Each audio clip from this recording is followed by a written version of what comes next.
After the small Galaxy A3 and the mid A5, I got the biggest Galaxy A7. It comes with a 5.5-inch display, so if you want to have the biggest and you want a big usable screen, but you don't have money for Galaxy Note 4 or LG G3, this might be a very good choice for you. Check the review. Gadget Compare. You know, everyone tell me you got really huge hands. How can you review smartphones? All the smartphones look small in your hands. Okay, doesn't matter.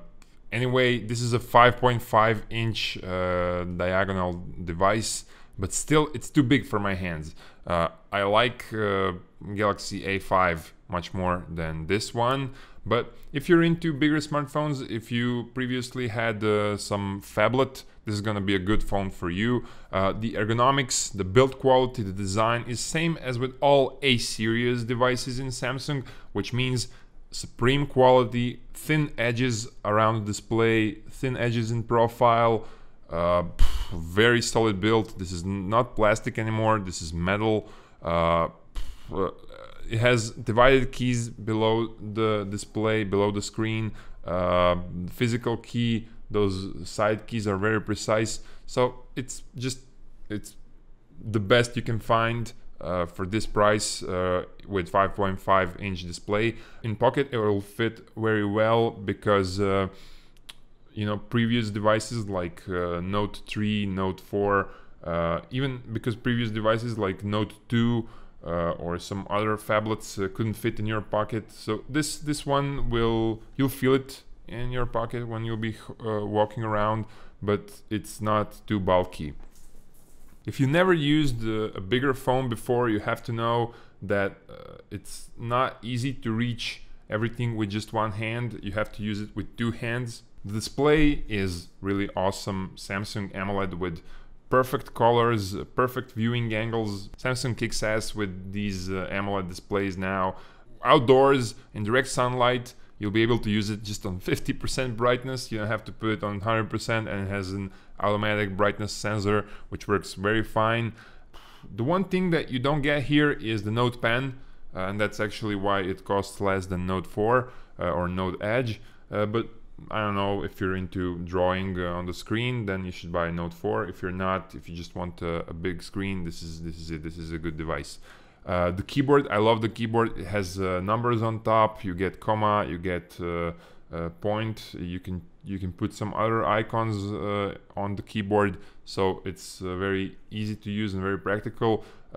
It's not as responsive as the keyboard on Galaxy S6, but still it's very good. The operating system, you know, it's the same as on every Samsung. The widgets, the menu, everything, they look very nice, very appealing. Icons are big. You get all the informations that you need. They're very easy to use. So I don't know, I prefer a Samsung interface. It has KitKat, it doesn't have Lollipop, but I think that Lollipop will be coming on A7 maybe later this year, like in October or something like that. I don't know. The speaker is here on the back above the camera. It's pretty loud.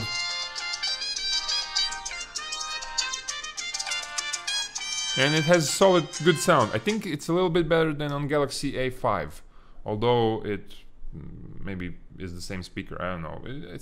I think it sounds better than on A5.